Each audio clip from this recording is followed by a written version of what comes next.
is brought to you by Head Start Basketball. He loved Iceland, and that's all it took for me was one guy saying, you're going to like it. No matter what you think, you're going to like it. So sure enough, you're on a plane and touch down in the land of Northern Lights there in Northern Europe, and now you're a young coach that is in Europe. Erik Olson is the head coach of the Ho Chi Minh City Wings in the Vietnam Basketball Association. He has traveled the globe coaching in Denmark, Sweden, Scotland, Iceland, and Australia. After finishing his collegiate playing career at D3 Linfield University, Erik played professionally in the UK, Germany, and Australia. He began his coaching career as a player-coach in Australia before moving on to Iceland, where he eventually became involved with their national team. He moved to Scotland as their national team coach at age 29 before his stops in Denmark, Sweden, and finally Vietnam. Hey Hoopheads, Dr. Dish Basketball is ringing in the new year with big savings. This January, buy one Dr. Dish, get one free, or unlock exclusive single-unit discounts during their 2024 Super Sale. Learn more at drdishbasketball.com and follow their incredible content at Dr. Dish B-Ball on Twitter, Instagram, Facebook, and YouTube. Mention the Hoopheads podcast and save an extra $300 on the Dr. Dish Rebel, All-Star, and CT models. Those are some great deals, Hoopheads. Get your Dr. Dish shooting machine today. Hi, this is Jack Leisure, head basketball coach at McQuaid Jesuit High School and director of Jack Leisure Shooting and Skills Camp. And you're listening to the Hoopheads podcast. Prepare like the pros with the all-new Fast Draw and Fast Scout. Fast Draw has been the #1 play diagramming software for coaches for years. You'll quickly see why Fast Model Sports has the most compelling and intuitive basketball software out there. For a limited time, Fast Model is offering Hoopheads listeners 15% off Fast Draw and Fast Scout. Just use the code HHP15 at checkout to grab your discount, and you'll be on your way to more efficient game prep and improved communication with your team. Fast Model also has new coaching content every week on its blog, plus play and drill diagrams on its Playbank. Check out the links in the show notes for more. Fast Model Sports is the best in basketball. Grab your notebook as you listen to this episode with Erik Olson, head coach of the Ho Chi Minh City Wings and the Vietnam Basketball Association. Hello and welcome to the Hoopheads podcast. It's Mike Klimzing here with my co-host Jason Sunkel tonight, and we are pleased to welcome in international basketball coach, currently coaching in Vietnam, Erik Olson. Erik, welcome to the Hoopheads pod. Thank you so much for having me, guys. It's a pleasure to be on with you. We are excited to have you on and get an opportunity to learn about all the various stops that you've had in your coaching career, what you've learned coaching all over the globe, and some of the lessons that I'm sure you'll be able to share with our audience here as we go through the podcast tonight. I want to start by going back in time to when you were a kid. Tell me how you fell in love with the game of basketball. What are some of your earliest memories? Well, that goes far back. My father was a NAIA head basketball coach in the Midwest, a school that is now Division II, Black Hills State University. So I grew up, being that kid that was 4, 5, 6 years old, standing in the corner of the gym, holding the ball when the coaches were talking and watching practice and kind of being around things. So from a very young age, I had the pleasure of, being around teams, seeing how everything operated, seeing how how the coaching meetings would go, the film meetings, the trainings, and just being fully immersed from a young age around the game. And obviously, when that's the situation, you're going to fall in love with it. And since then, play in high school, play in college, and play overseas, and then have an opportunity to make the jump into coaching myself. And I guess it's been a great ride thus far, but it all comes back to the round ball and the thing that we all love, which is the game of basketball. As a kid, with your dad coaching, did you, as a player, I'm always curious because I think different people have different responses and different ways they thought about the game when they were playing it. Since your dad was a coach, did you, as a player, do you feel like you saw the game strictly as a player, or were you already starting to maybe look at the game through a coaching lens just because of the influence of your dad when you were playing, let's say, as a middle school or high school player?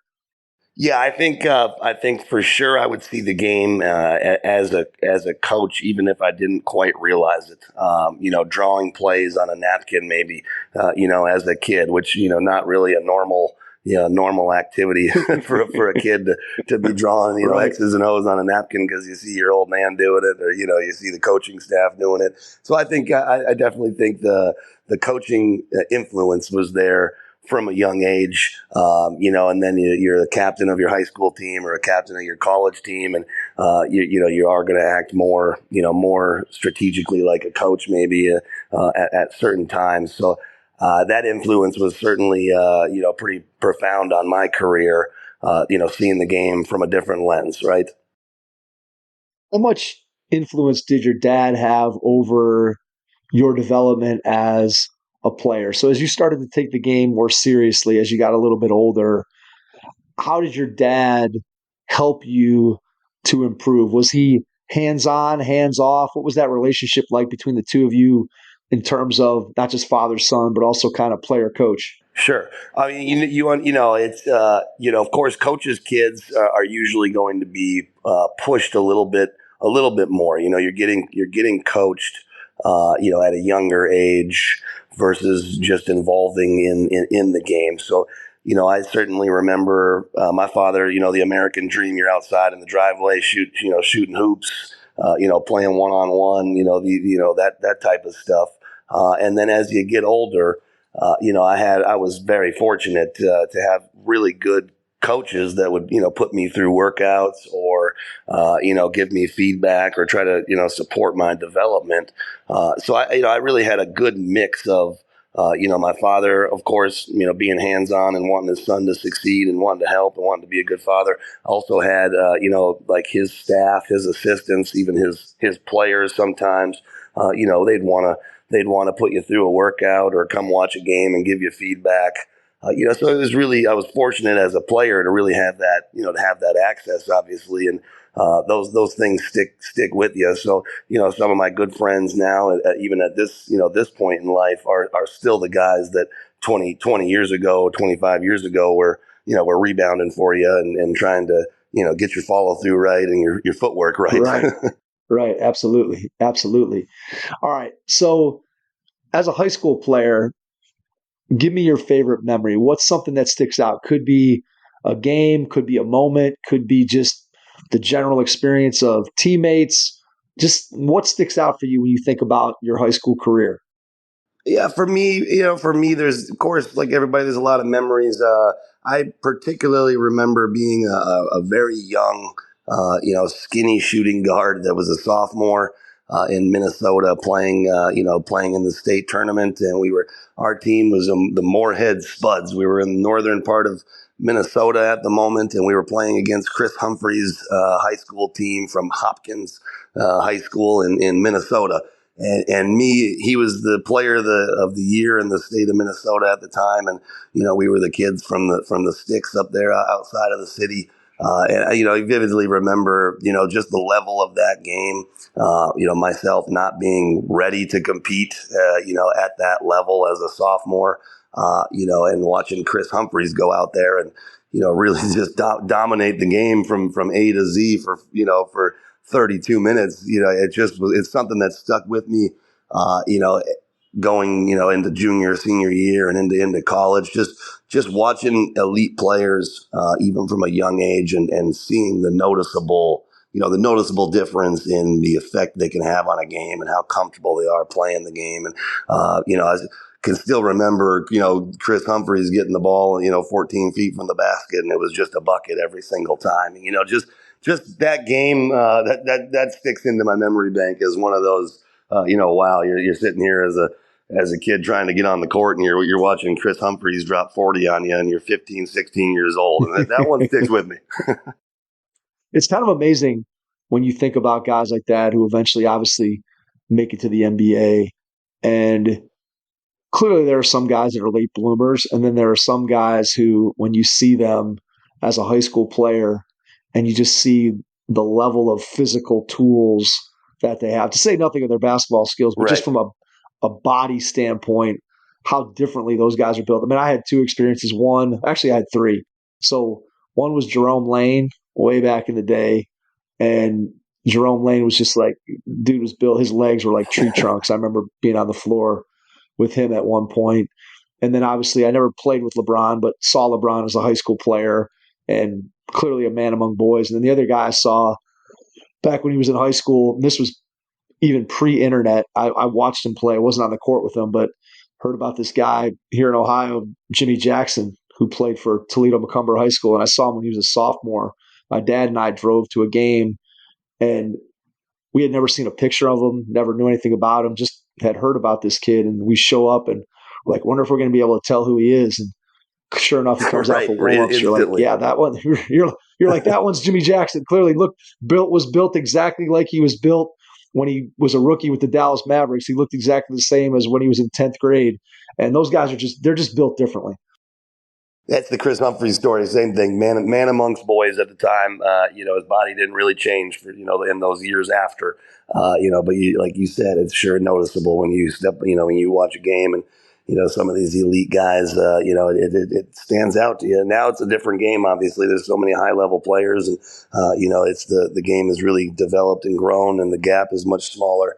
So maybe it's a little bit different now, but it's certainly noticeable still when you see these those elite guys like you just mentioned.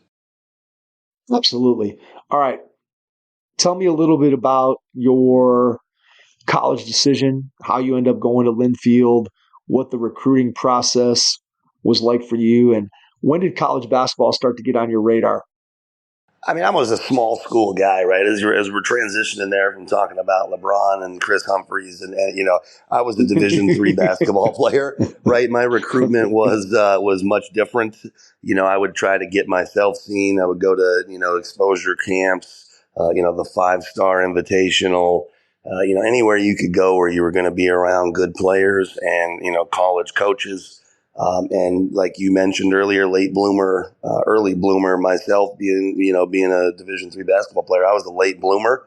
I kind of made the decision to go to Linfield just for a great education in a sports environment, with a pretty strong basketball program. Now Linfield is small school, but it's known for having an unbelievably powerful football program at the Division III level, being a national competitor every year. And I think they've got the longest winning streak of all football programs in America, as far as it's like 50 seasons in a row with a winning record. I mean, it's a strong program. So basketball wasn't really on the map, and me being a late bloomer, my career didn't really take off until I was a junior and then senior. I had a couple good games towards the end of my career, and that opened up just enough doors to be able to transition into playing overseas. For your professional career, that's correct. Tell me a little bit about how does that happen for you? Because again, I think it's far more common today for players at the NAI or Division III level to be able to get an opportunity to play overseas, but it feels like something that in the past it wasn't quite as easy to do. So what was that process like for you? How did that become a reality? You're 100% accurate on that. It's it's a little more accessible now, again, with the technology, with the access that coaches have to diving into a player's career. Back then there weren't a lot of guys that were able to go overseas and have the opportunity, and it was kind of on my bucket list. My dream, my goal was to at least experience the different cultures one way or the other, whether it be to travel and teach English, or I wanted to get outside and experience some new things. So on my radar right away was, maybe I got to do some things here to have the opportunity to go to a foreign country and play basketball. And the process with that, nowadays, maybe you're going to tryouts and maybe you're going to, invitationals with other players. None of that stuff existed 15, 16 years ago, really. It was more, you better hustle a little bit. You better put a highlight tape together. And, I didn't have an agent. So, you're sending the stuff out to teams. You're cold calling coaches or GMs, and trying to get your resume on a couple people's desks that it might be the right fit.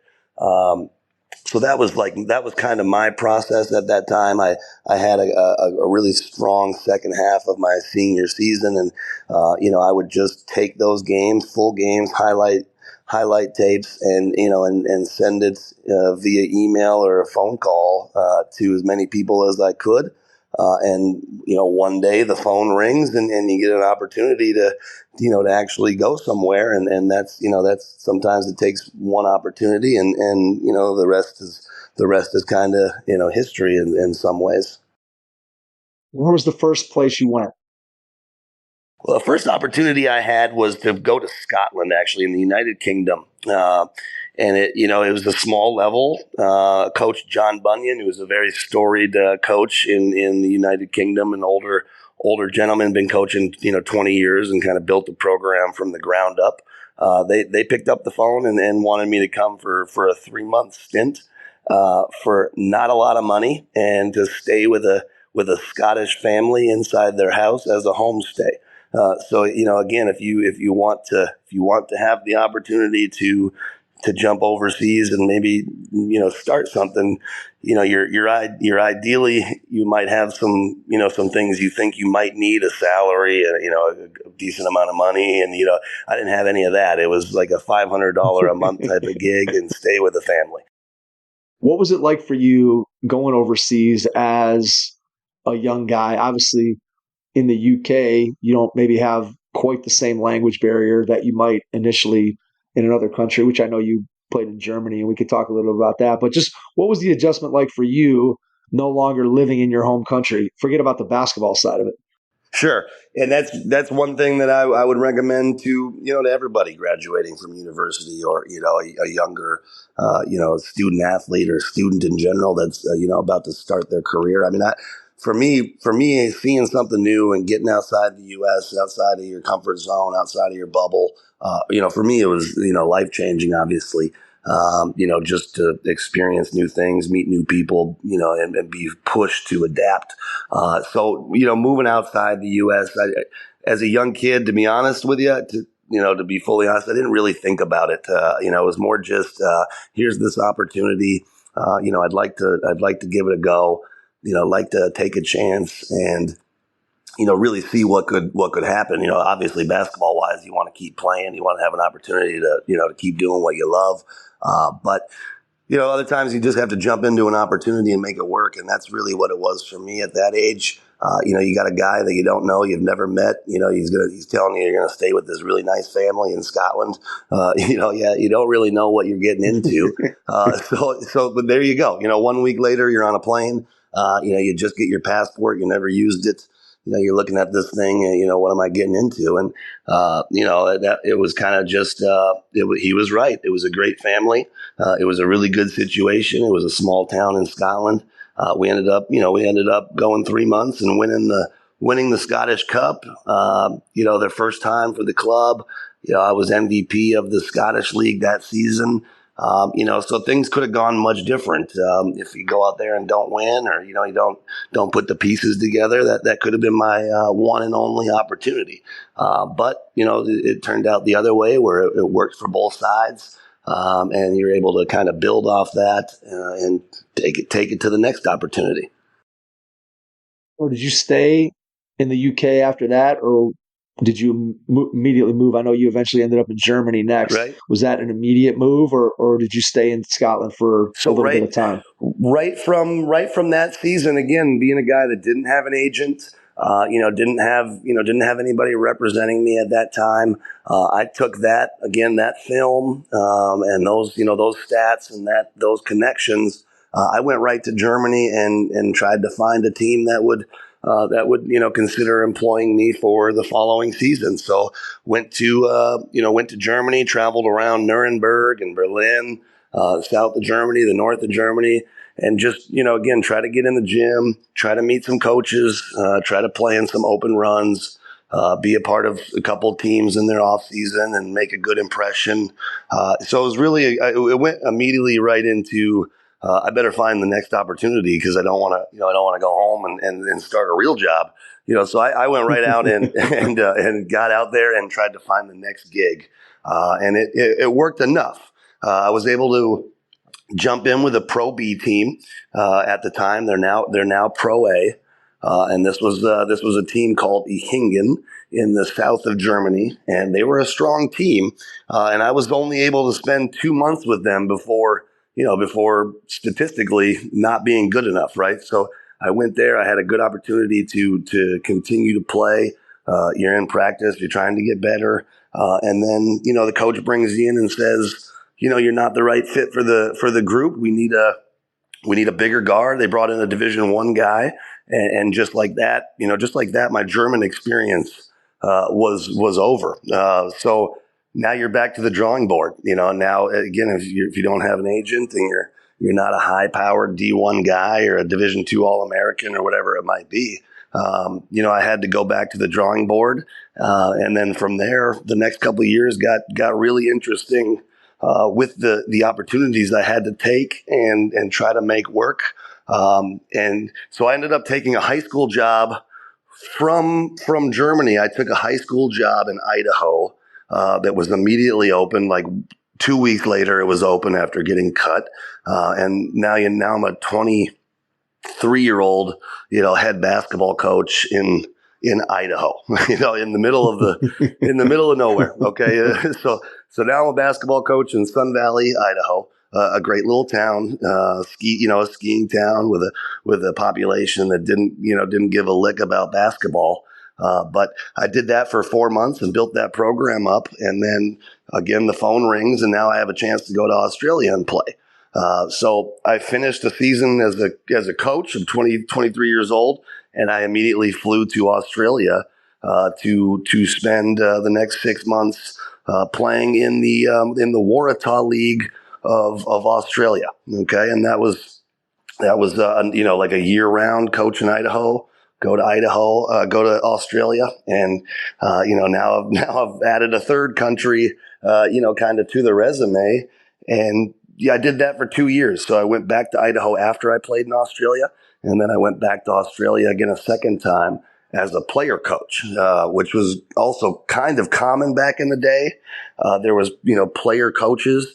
So that's really how my coaching career started was, going to Idaho and taking a chance at a high school program, and then going to play again and turning that pro job in Australia into a player coaching job.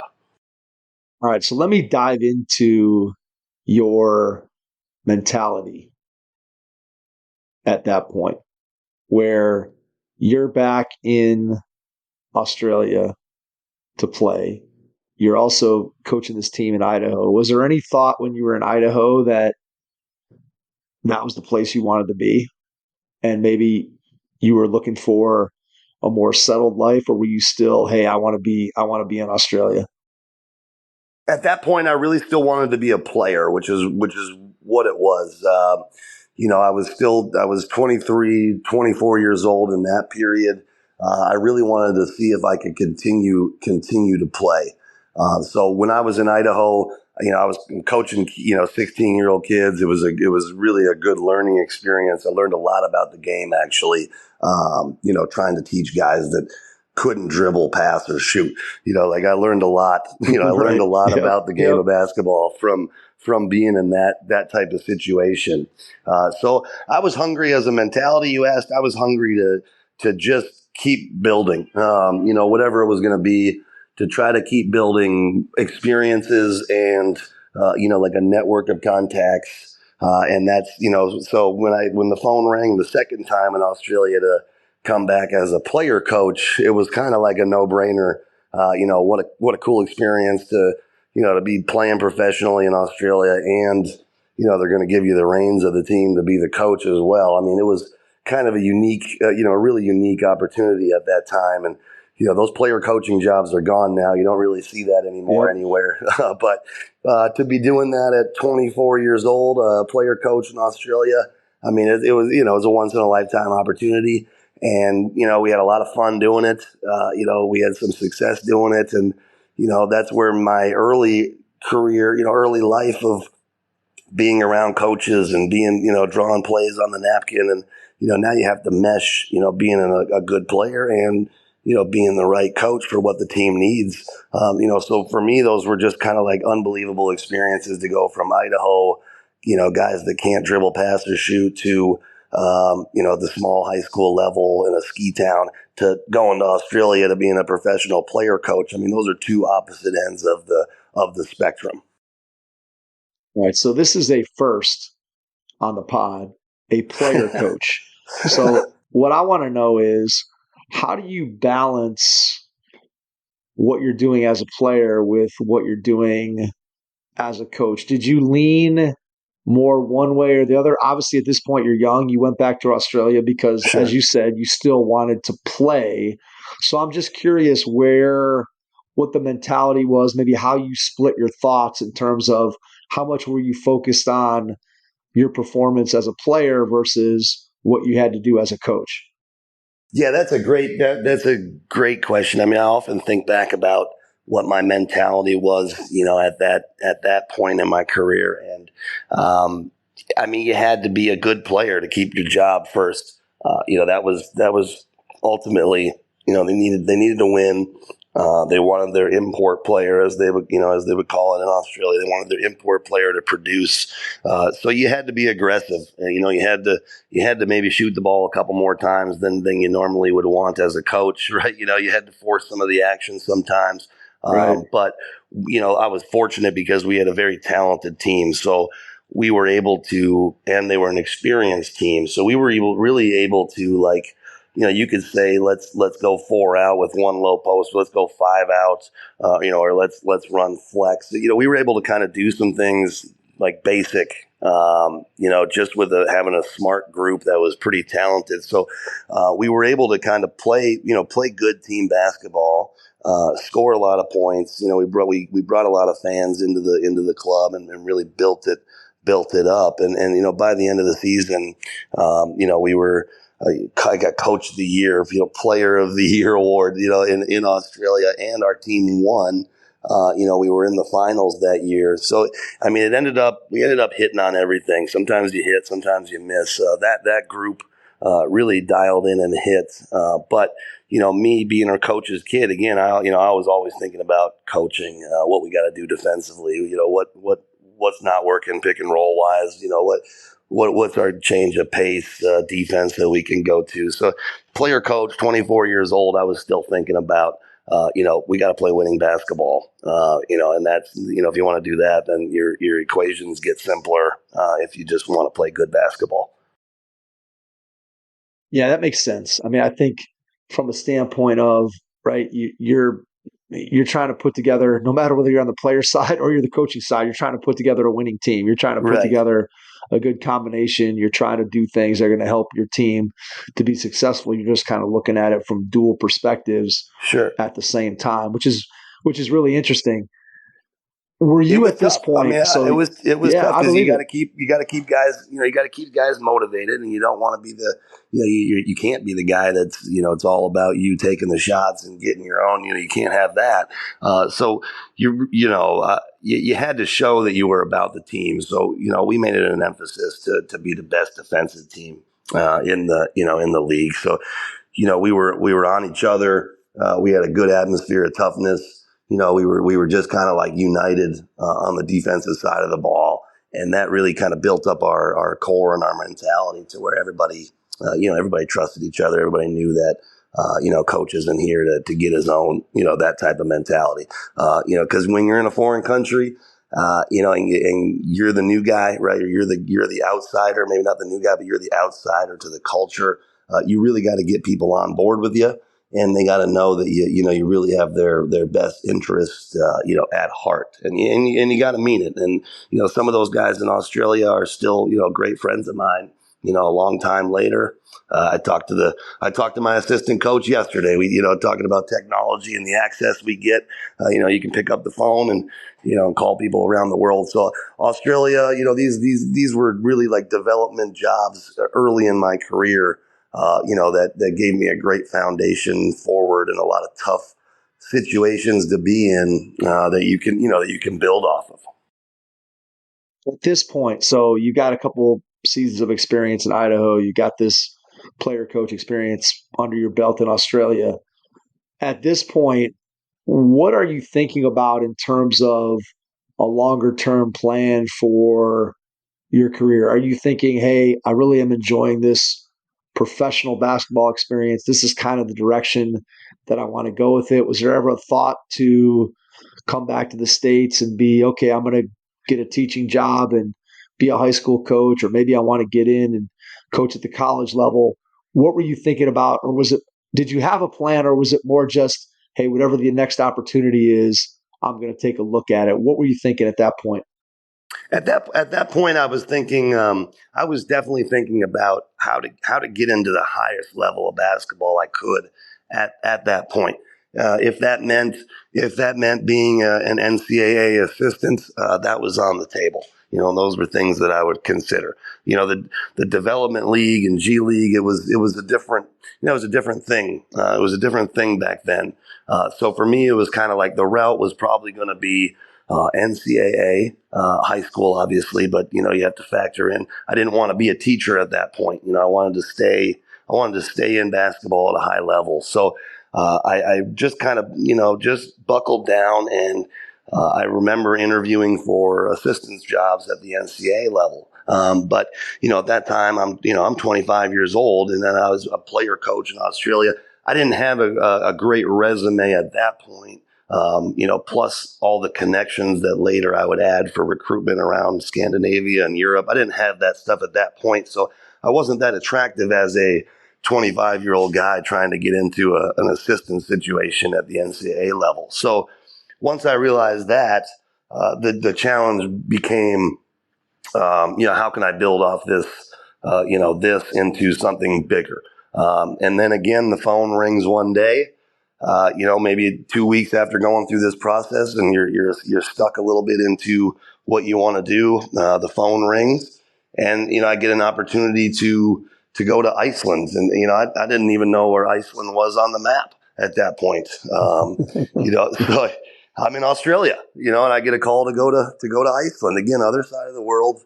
And you start Googling it, and you realize that there's not a lot of sunshine. It's a cold place, and there's not a lot of people that live there. So it wasn't that attractive on the surface, obviously. But I knew they had really good basketball.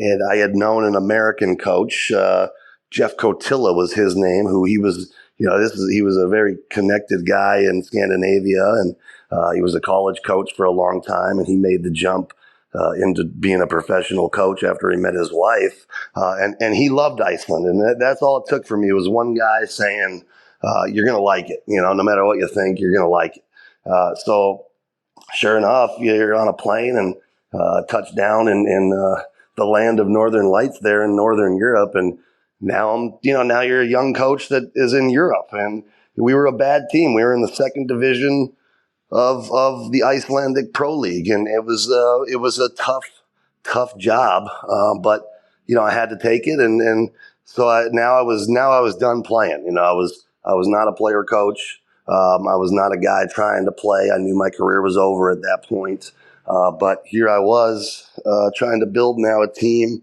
and a program and a culture in the Icelandic pro system.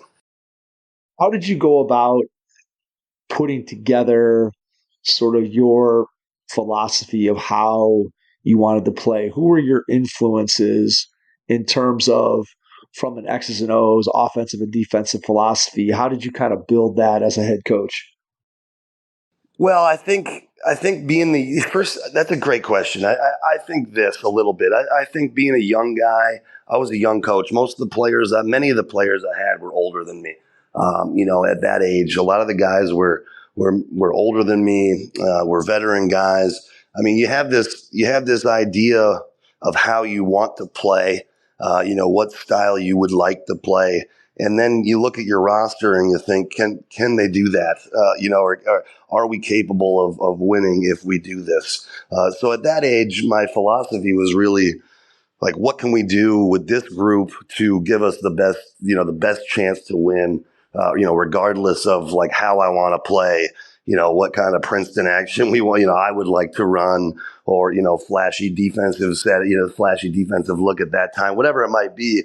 I was really concerned with taking over a bad team, losing, and then that was kind of the only opportunity I was going to get to be a pro coach. So when I was that age, my philosophy was, we just got to take care of the basketball, rebound the basketball, and take open shots. That was my philosophy at that point in my career, just to give us a chance to improve our record from, being an 8th, 9th place team before I got there, to, just make enough improvement to where you're going to get a second season, and a second chance to recruit, bring in a new American, maybe add some young guys, develop the guys you have.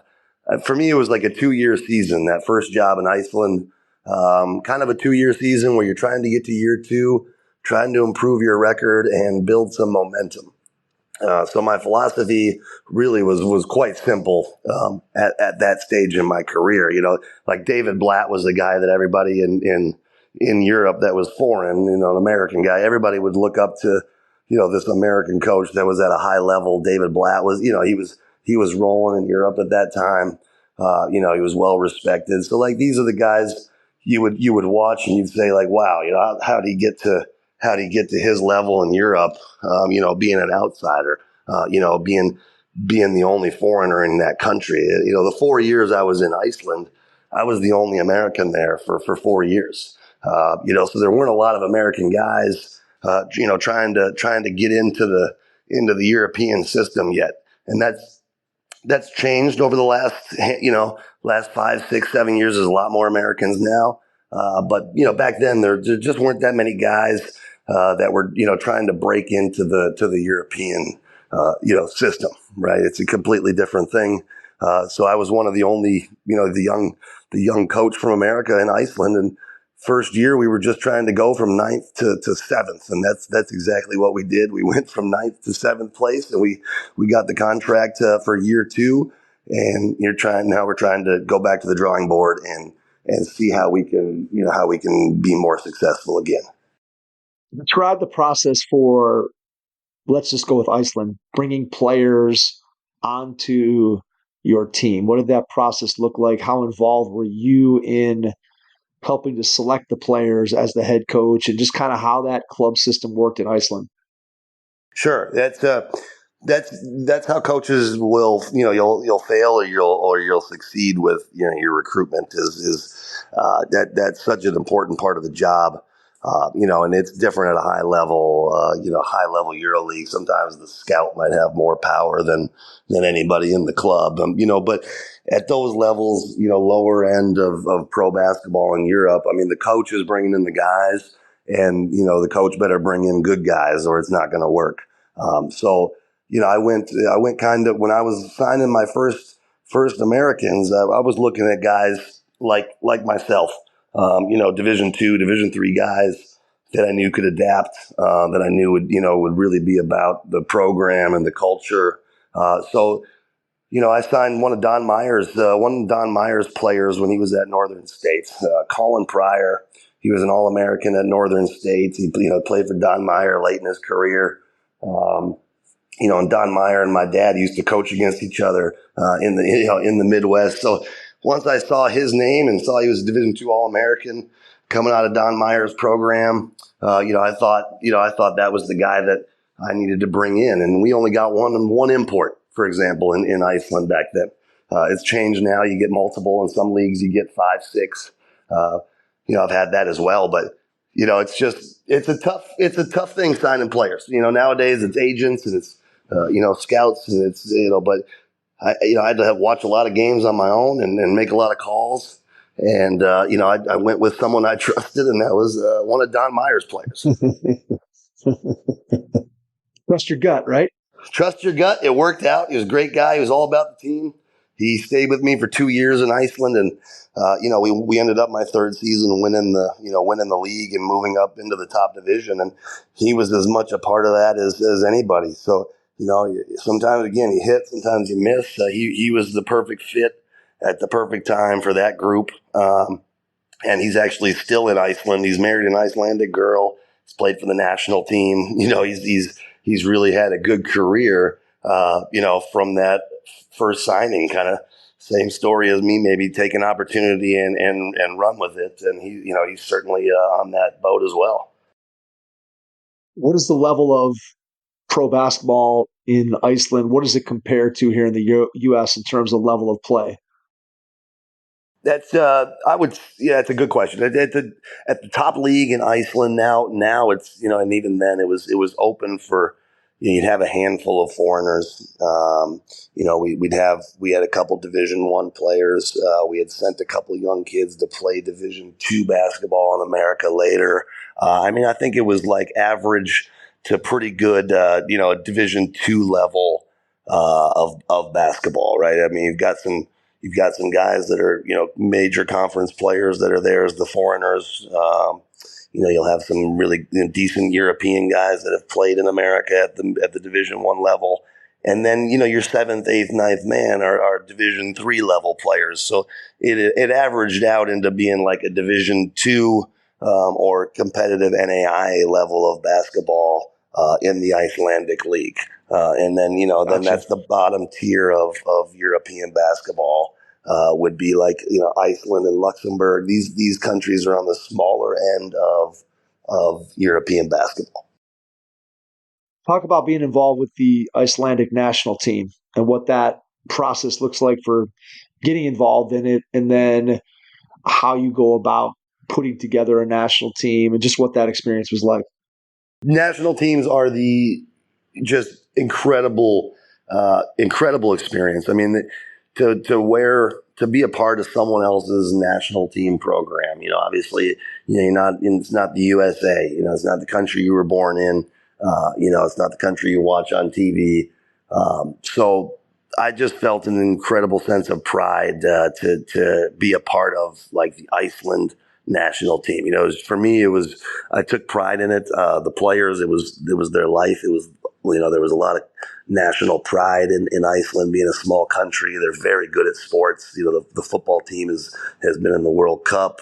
The basketball team has been in the European Championships. And there's only 300,000 people that live in Iceland. Like, it's not a big population. So to be really good at football and basketball at a global level, they do a lot right in their development, and how they take a small group of kids in these smaller towns and develop that talent into high level players that stay together and stay with it and stay committed to the programs. And so I took pride in that, and being a part of a national team, just a great experience. I did it again after that in Scotland, but being that first one, and it was the U20 team. It wasn't the men's team. I was with the U20 Iceland national teams as we were trying to qualify for the FIBA European Championships. And those players were young, and a lot of them have continued their careers at a high level. We had a young 7-footer that's played in Valencia, Spain, and EuroLeague level, and was an NBA prospect for a short period of time. And there were some really good guards that are still playing EuroLeague, top league Greece, really good careers. And those kids were just young kids at the time. But, any coach out there, any player that's been a part of a national team will tell you, I mean, it's a great experience. You feel pride when you're a part of it. And, there's definitely a different element there from, trying to win at the pro level to being a part of like a national team program. It's a cool experience. And there's a little bit more, on the table when you're wearing a country's name across your chest, no matter what that level is. It's a cool experience to be a part of. Hey, Coach, want to take your team to the next level this season? Introducing Game Changer, the ultimate game day assistant with tools to give you a winning advantage. With Game Changer, you can track stats, keep score, and even live stream games, all for free. Get the stats and crucial game video you need to lead your team to victory, all from the palm of your hand. Coach smarter this season with Game Changer. Download Game Changer today on iOS or Android and make this season one to remember. Game Changer. Stream, score, connect. Learn more at gc.com/hoopheads. That's gc.com/hoopheads. What's it like working within that structure with people from those other countries? How do they look at you as an American who's, again, outsider maybe is the wrong word, but just obviously, as you said, it's not the country where you're born. How does that work just from a cultural standpoint in terms of, and I know it's fairly common to have an American coach be involved with a national program in other countries, but just how did that work for you? How did you feel as an American? Did you feel like you were just as much a part of it as anybody else who was kind of in the administration coaching ranks, or what was that like? This has been a theme in every place that I've gone. I mean, the players have to know wherever you're at that it's about them. That you're invested in them, in their development, in the team's goals. That's been a theme that I didn't quite realize when you're 21 and jumping on a plane to go to your first overseas job. You don't really know what you're getting into. But one of the things I've learned in all these stops and all these different countries here and there and different levels with sometimes you have 6 Americans, sometimes you have 1, but it's always been the theme where if the players, if they really know that you're invested in them and you're trying to develop their game and develop the game of basketball, it's easy to find common ground with players, with other coaches, with administration, with fans. You got to work with like an unbelievable level of energy, and then you got to be selfless and be about the team and their development and their goals. And I've always been able to have some success bridging those gaps and bridging cultures together. But it is a unique challenge in every job. And it is something that needs to be at the absolute top of the list as far as if you're going to succeed. That's what it's going to take, to have a chance to do that.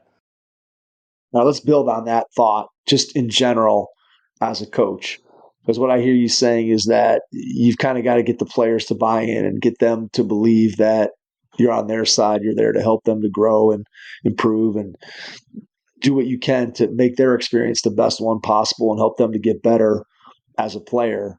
Sure. So over the course of your career, what have you learned about building the kind of relationship with players that's necessary in order for them to develop that trust in you so that you can help them individually to get better, but also collectively to be able to build the kind of team that can win out on the floor? What have you learned about building relationships with players over the course of your career? I can tell you, you're not going to win without good ones. You're not going to have a good culture without good relationships. And I think my situation has been unique in the sense that, I was younger than a lot of in the early jobs of my career. I was younger than some of the players I was coaching. That was a theme, in Denmark, even with 5 Americans, 6 Americans, we had some veteran guys on that team. And, when you're the younger guy, and you're coming in and they have experience, they've played at high levels, whatever that situation might be, finding the common ground is essential to, into building a partnership together, and that's what it comes down to is being on the same, being on the same boat, paddling in the same direction, the generic talk there. But, of course you want to get the right guys on the bus and the right guys off the bus, but sometimes you don't have a choice. I've walked into teams where everybody's signed and everybody's under contract and they're struggling to win, and you got to figure it out how to turn it around, and that makes it, that's a challenge, right? If you can't send guys out and bring guys in and whatever that might be, well, you got to figure out a different way then at that point. And it will always come back to, having strong relationships, going in the same direction together. And then again, the players knowing that you want them to succeed and you're going to do anything you can to help those guys succeed. And maybe that means, being role specific for certain guys, of course, like, you're going to have to accept a role, but we're going to have success together if we all do it and do what is necessary to win. And those relationships, I mean, I've kept great relationships in every country I've been, but that's been one of the pleasures of the job. One of the great challenges of, moving around and coaching at different levels in different countries is, how do you build common ground with someone that doesn't speak great English? As an American coach, how do you build common ground with a 38-year-old veteran player that's the leading scorer in the history of the league that hasn't won? How do you build common ground around these types of situations? And every situation is different, of course.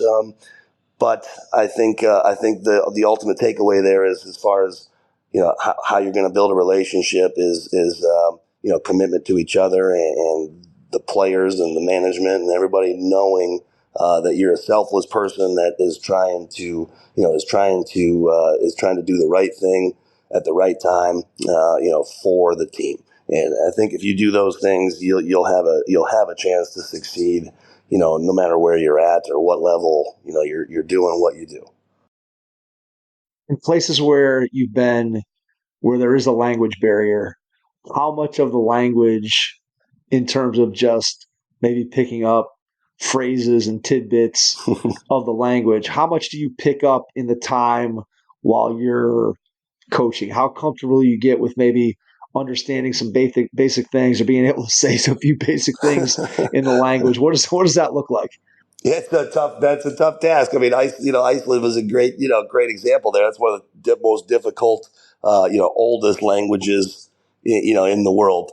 You're trying to pick up what you can, to bridge these gaps. Sometimes you just hope the players will have a basic understanding of English. And I've had teams that are fluent in English, like Iceland. Most players spoke, really proper English, and there was no need to to work too hard to communicate. But on the other end of the world, then I've been in Vietnam. The amount of our players that speak English is very small. So I work, for the last 3 years, I've worked predominantly through having a good translator, and you're in timeouts and you're on the floor, and your translator is an extension of you as the coach. So I've seen a couple different scenarios where it's a challenge. And again, how are you going to find that common ground in those situations?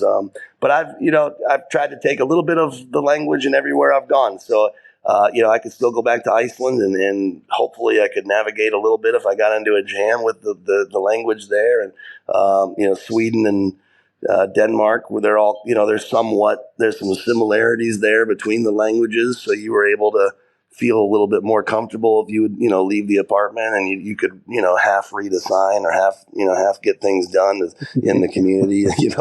It's a unique challenge. That's something that not everybody thinks about, when they think about living overseas. Obviously, coaching overseas is, not everybody speaks English, and sometimes if they do, it's a lot different than what you're used to it sounding. And sometimes you got to put a smile on your face in Vietnam and shake a hand and bow the head and we're in this together type of thing. And sometimes it works. And I've got great support here. I've had great support in everywhere I've been, but that language barrier, it can be a tough situation sometimes. And I'm thankful that.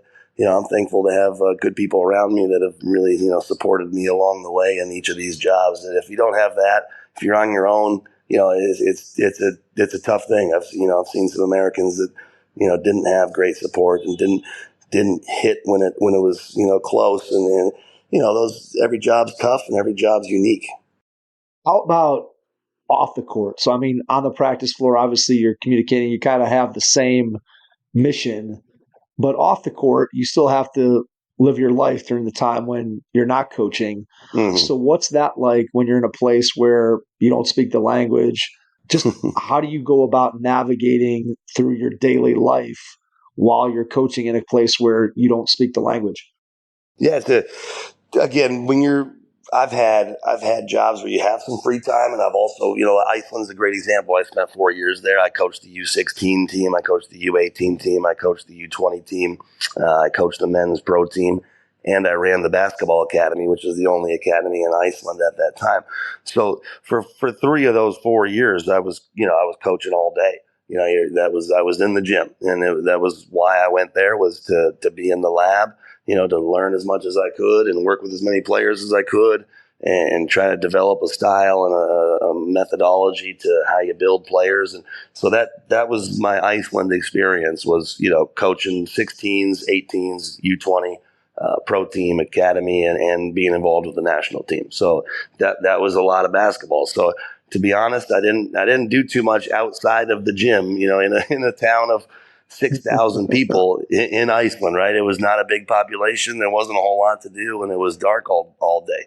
So I just took that and ran with it. That was a basketball decision. I was there to learn as much as I could. And, Denmark was much the same. I mean, it was a morning practice every single day. And then it was an evening practice every single night.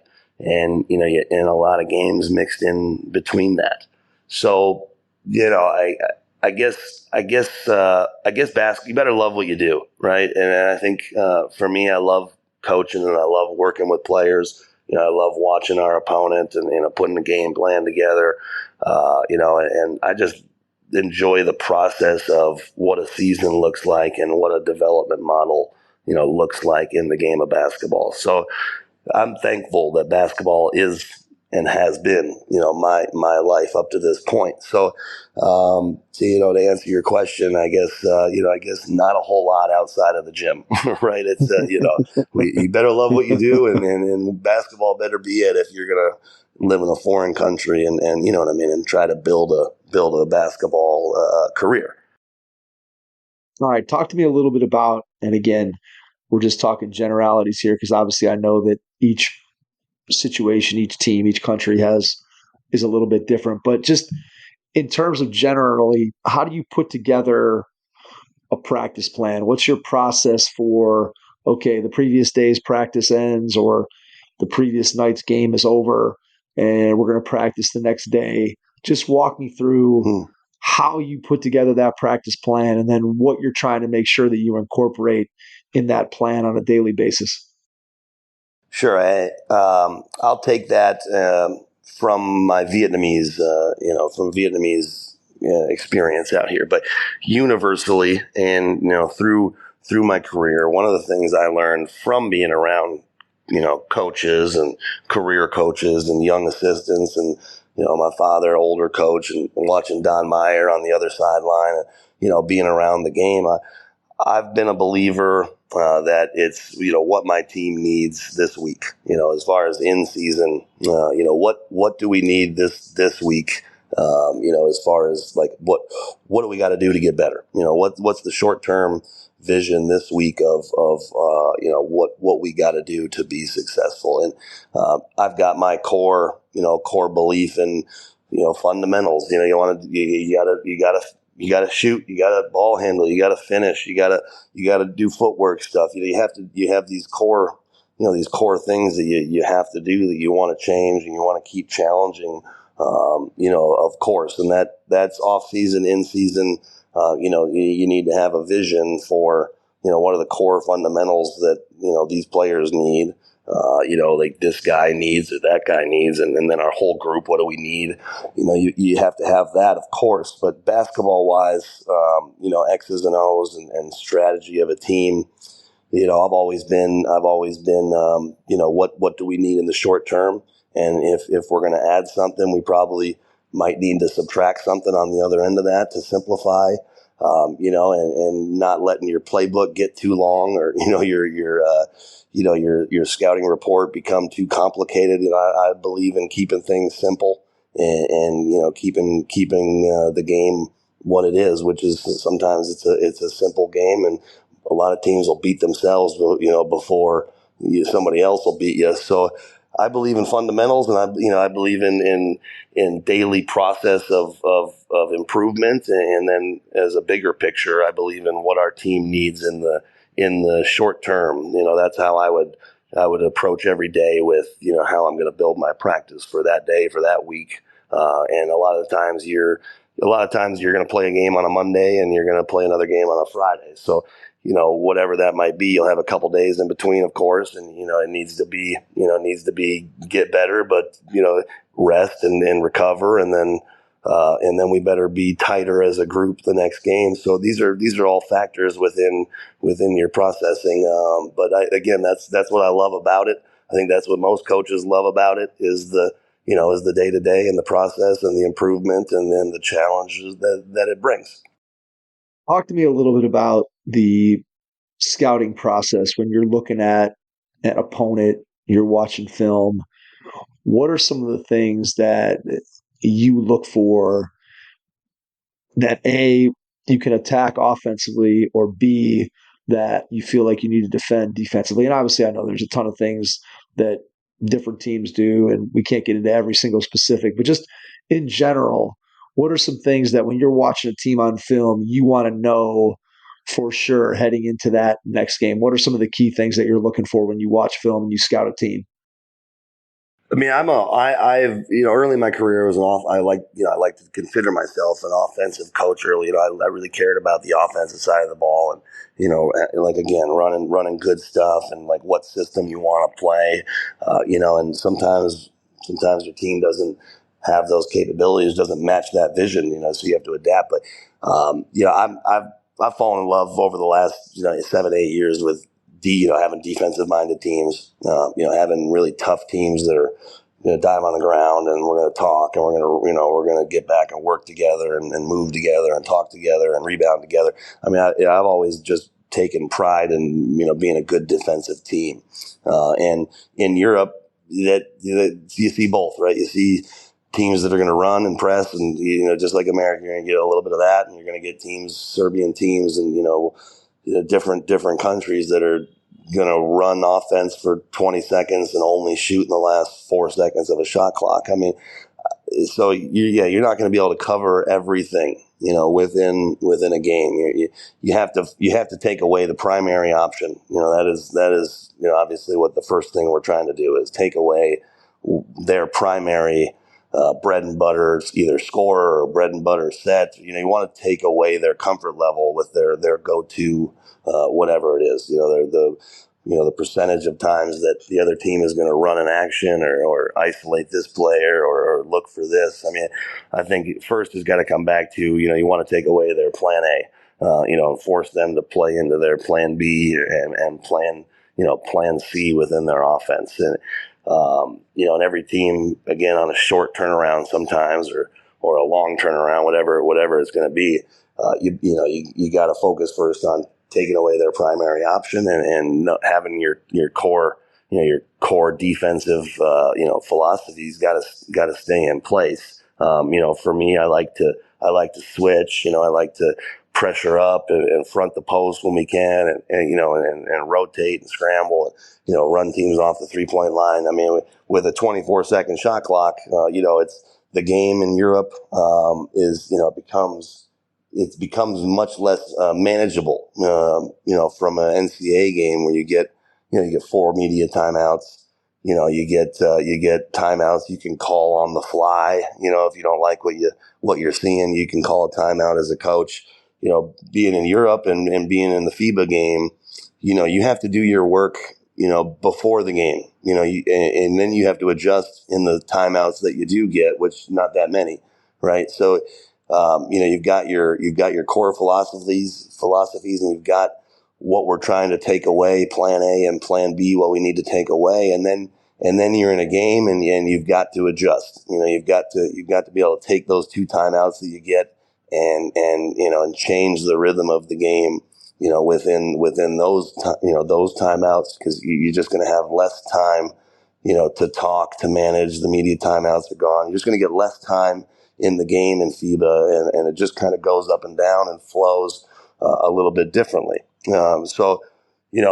I I love the FIBA game. I love the way it goes up and down. It's a faster game. There's less stoppages of play. So now I'm completely used to it. I'll still debate with, my friends that are college coaches, and, we'll still debate, what's the better style of basketball, and it's truly a different game. FIBA is truly a different game to what an NCAA game looks like. It's almost not a different sport, but it feels differently when you're watching it, just because of the tempo is different, and the less stoppages of play, kind of make it an up and down event, right? Less stoppages of play is definitely a plus. Whenever I watch international basketball, I think that's one of the things that truly sticks out. When you watch a college game or you watch an NBA game and you're talking about the last 4 minutes of that game, Sure, seem to take forever. Even a high school game, my son's a senior in high school right now, teams that get 5 timeouts and they're saving them all for the last 4 minutes of the fourth quarter. And it just feels like, man, those things just drag on. And a lot of times it's that old saying, right, that a lot of times there's a lot of overcoaching, where if you Sure. just kind of let the players go and figure it out and play through things, that they'd learn to adapt and probably end up making better decisions in some cases than what the coach could make from the sidelines in those last second plays. But definitely from a flow standpoint, the international game is a much more fun product to watch in the last 3-4 minutes, where you're not having to sit through multiple timeouts and stoppages and all the other things that go on here in the States when you start talking about games like that. It's just, again, completely different feel. Talking about film and scouting and preparing for an opponent and putting together practice plans, how much of the scouting report that you put together on a team, or how much of the film breakdown that you do, how much of that gets shared directly with your players? How much are your players involved in? And again, I know it probably varies, again, country to country, team to team, but just in general, your philosophy as a coach of how much of the scouting report that you put together as a coach, how much of that gets shared with your players? Right. That's great. Great. You love talking about that type of stuff. I mean, I'm an obsessive type of coach, right? I want to know everything. I want to feel like I know everything about, my opponent. I don't expect my team to know everything, right? But me, I want to feel like I know what they're thinking, what they might go to late in the game, what their, end of game sideline play has been in the past. What they go to if they need a bucket, they haven't scored, a couple possessions in a row. I want to feel like I know everything, that could be thrown at you. Now, it's not, that's not conceivably possible to know everything, but you want to work like you're completely and utterly prepared for the opponent. But I've played for coaches that, you'd spend hours, in the meeting rooms, right. And hours watching film and, getting 7 pages or 8 pages of a scouting report. I've played for those coaches, and I've played for, more the type of guys that less is more, and so I guess I've seen both sides of that. But so I take a little bit of both. We're going to watch film. We're going to watch a lot of their sets.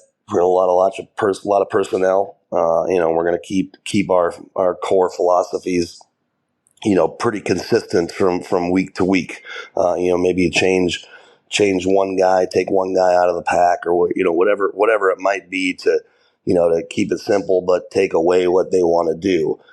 But I definitely believe sometimes that less is more, and you want your players to be out there playing very hard, playing very together and not overthinking. So I've taken more of that approach where, I don't want to be in the film room for hours with our team. I don't want to hand out 15 pages of a scouting report and expect there to be 100%, understanding of what we're trying to get done, right? So I want to know everything, but I want my players to execute and play as hard as they can and play as confidently as they can. And I'm more the type to spend 20 minutes in the video room, right? And maybe more time individually with players, showing, individual clips. And this, I'm definitely a big believer in, individual development within a team concept. So, so for me, less is more. I've met other coaches that are successful that'll be like me, and then some Serbian coaches, or, Bosnian coaches. I mean, they'll spend hours in the video room, and that they'll win and they'll feel successful with it. So I guess I've seen both succeed. Both have their successes, but for me, it's the individual development in the team concept, and that has worked, with most of the groups I've had, as far as like end of season playing better basketball and being more united at the end than you are at the beginning, and evolving all through the process. And multiple ways to win, right? I mean, there's lots of different ways. Correct. Multiple ways to win, and not that many ways to lose. It is a simple game. And at the end of the day, sometimes it gets overcomplicated, and the NBA is its own thing. We're not talking about the NBA. We're not talking about a star-studded league or superstars or big contracts. When you take that stuff away, and you're just you're coaching. For Denmark is a good example. I had two guys from Texas Tech. Had a player from Baylor, had two other mid Division I players on that team, and no one was a millionaire and no one was making six figures, but everybody was a really talented player and everybody really wanted to win. And so you get a different brand of basketball. You definitely get a different style of play, but that was a pretty talented group I had there. When you're talking about three Big 12, level of players in your starting five type of deal. So, that scouting side and game planning. I mean, that's the beauty of the details. That's where the fun is. If you've got guys that are bought into each other, everything becomes easier. At the end of the day, everything becomes easier. Absolutely. All right. Talk to me about making the jump from Europe to Asia. You're now currently coaching in Vietnam. Give me some of the similarities, differences, just kind of the general overview, lay of the land, Vietnamese basketball, what it looks like in your eyes. Sure. And even how I got to Vietnam is a story. I was coaching in Sweden, and it was we were 2/3 of the way through the season, and COVID pandemic. Just the way the world was, that the league shut down in Europe. Sweden was one of those leagues that that canceled the remainder of the year. So I'm sitting there without a job. The season had just been canceled. We were, you go there to win. We were in second place. We were trying to move up to the top division in Sweden. It was a good situation. It was a good, stable club with money behind it. So it was a good situation to be in if it was going to continue. And then one day it wasn't there anymore. It wasn't going to continue, and everything was shut down, and it was going to be like that for a while. So that's how I came to Vietnam. Vietnam was going to run a bubble. They were going to be in a hotel. They were going to play games in a convention center. Everybody was going to stay, isolated, and you were going to still have a league to play in. So that, to me, that was very attractive. I wanted to coach. I wanted to, keep be around the game. And so that's how I came to Vietnam, was through a COVID shutdown in Europe, and then having the opportunity to come out here to Asia, and be in an entirely different basketball landscape, cultural landscape, other side of the world. And Vietnam is, it's a story within itself for American guys. My grandfather was in the Vietnam War, right? So I had some ties to this country that, maybe not the best ties to have, but I had some ties to Vietnam, and it seemed like a place where I could be comfortable and be involved in the game of basketball here, and it's a growing game in Vietnam. This is a league that's been in place for 7 or 8 years, so basketball is much newer. It's much different style of play. You don't have we don't have a lot of 6'8", 6'9", inside Vietnamese players. We have a faster group of guards, smaller, quicker players so the style of play becomes different. Everything just kind of changes. And that goes back to, earlier in the conversation, speaking about, like what style of play do I want to win? Do I want to play? What system do I want to implement? And then looking at your roster, what kind of system do we need to play to have the best chance to succeed? So that's how I entered the Vietnam market 3 years ago. Taking a bad job, the last place team the year before, and trying to turn that into a winning situation. And sidebar. I mean, there's been 6 coaches for our club that were all fired after one season. So, mostly Americans, always foreigners, come for 4 or 5 months, don't like it, don't get it done, get fired, whatever the story might be there. I've actually been the only coach now to stay with our club beyond one season even. So, it's been 3 seasons in Vietnam. It's a growing market. Asia, the market is huge. The viewership is very big.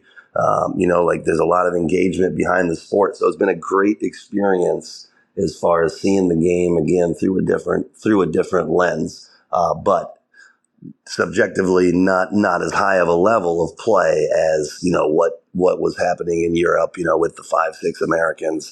So again, different ends of the spectrum, but part of the game. Grassroots a little bit more, more hands-on with the club as a whole. So it's been a really good experience to be out here. Which one of the countries has the best food? I would say Vietnam does have the best food. I guess I'm a little biased now. I've been out here a couple of years, but that's been another thing there. You get to experience different things in every place. Iceland was a lot of fish. A lot of fish and potatoes. That was the thing in Iceland and Scandinavia. A lot of meat and potatoes. Germany, the bratwurst, you get different stuff everywhere. But if you're open-minded, I feel like people can, you'll find what you need and what you want, and you'll experience new things. So I think Vietnam's got a lot of pluses there on the food side, and basketball. It's a big growing market. There's a lot going on as far as like the development of the sport in Asia.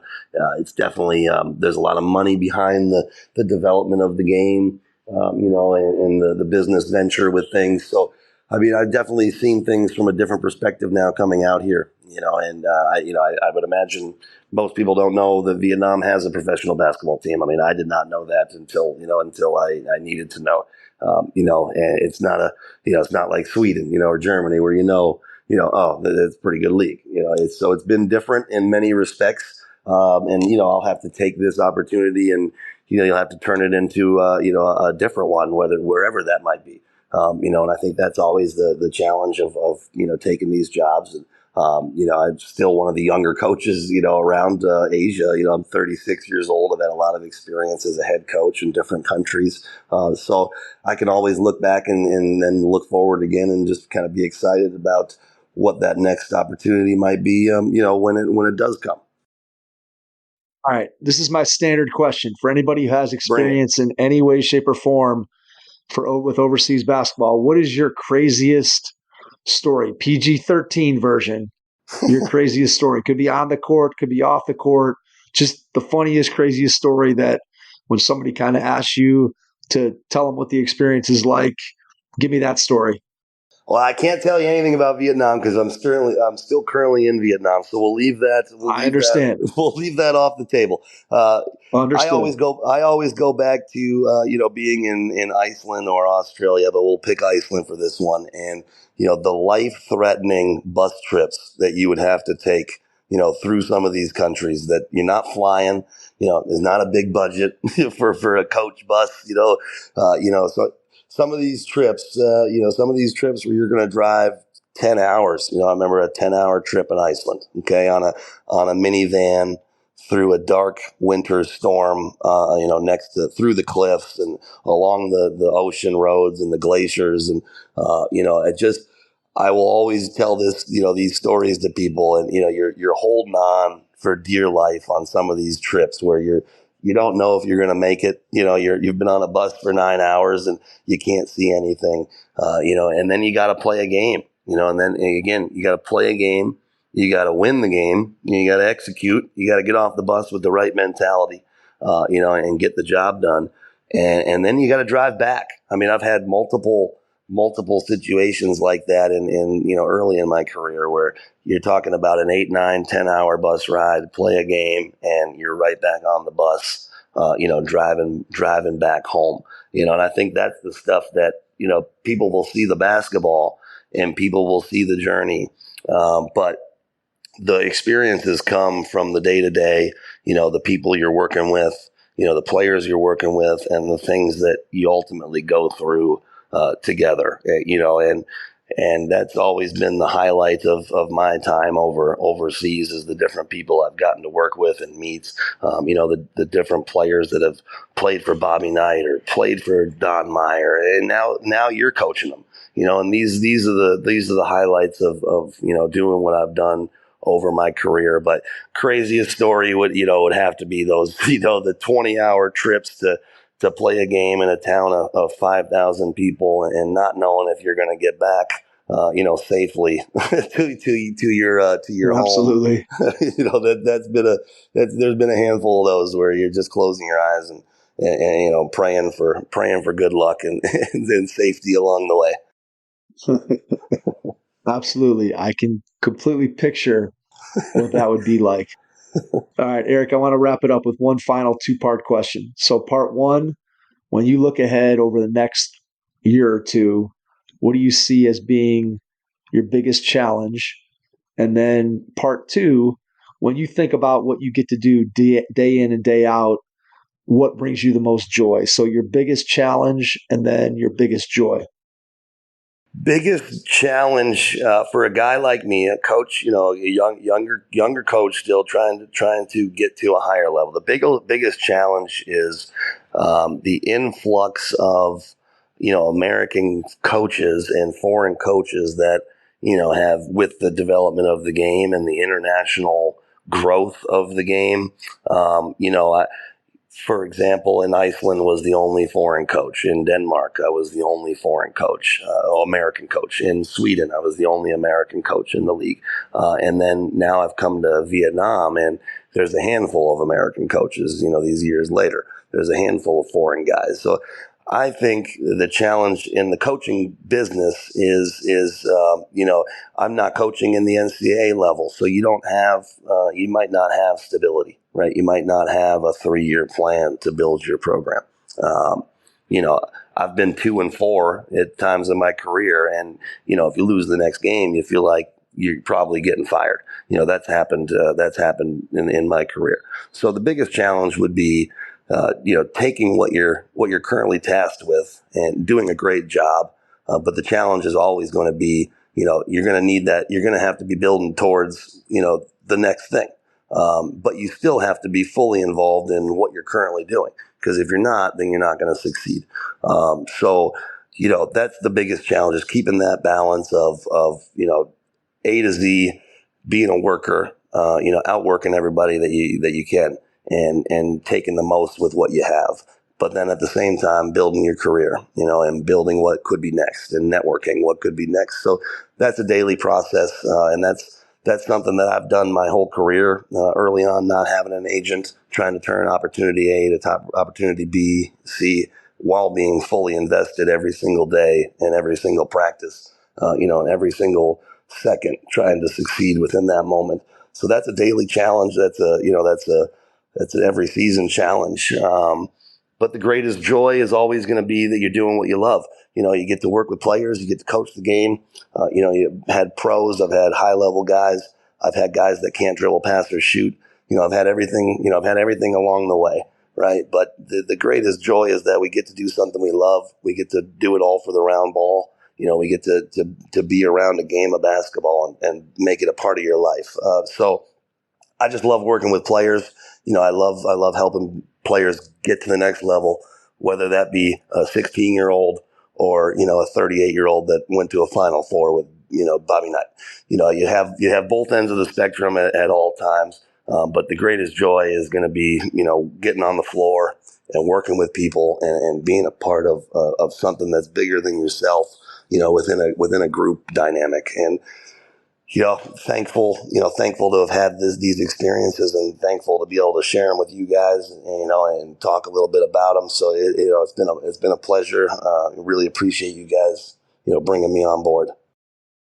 Absolutely. Before we get out, I want to give you a chance to share how people can get in touch with you. So if you want to share email, social media, whatever you got, and then after you do that, I'll jump back in and wrap things up. Absolutely. I feel like you gotta be someone that's approachable and contactable and willing to share your story and help people. Of all the jobs I've ever gotten, it's always been a first or a second connection that's taking you to those opportunities. Someone going to bat for you sometimes can just go, can go miles. So yeah, I would love for any coach out there, any player that, wants to talk about how to get into their first job or be in the game in some different capacity. I'm always reachable. And, being in the country that I'm in at the current moment, the best way for people to approach me would start with just an email and a note to introduce themselves, basketballacrossborders@gmail.com. And that is, I will immediately respond and keep an open line of communication with anybody that, wants to talk the game or talk about life or, the sport and what it can do for people. Erik, cannot thank you enough for taking the time out of your schedule tonight. Truly appreciative. So glad we were able to connect from halfway across the world, all the way across the world, however we want to define it. But again, time difference, we figured it out. Thank you for joining us tonight, and we appreciate everyone out there in our audience listening, and we will catch you on our next episode. Thanks. Your first impression is everything when applying for a new coaching job. A professional coaching portfolio is the tool that highlights your coaching achievements and philosophies, and most of all, helps separate you and your abilities from the other applicants. The Coaching Portfolio Guide is an instructional membership-based website that helps you develop a personalized portfolio. Each section of the Portfolio Guide provides detailed instructions on how to organize your portfolio in a professional manner. The guide also provides sample documents for each section of your portfolio that you can copy, modify, and add to your personal portfolio. As a Hoopheads Pod listener, you can get your Coaching Portfolio Guide for just $25. Visit coachingportfolioguide.com/hoopheads to learn more. Thanks for listening to the Hoop Heads podcast, presented by Head Start Basketball.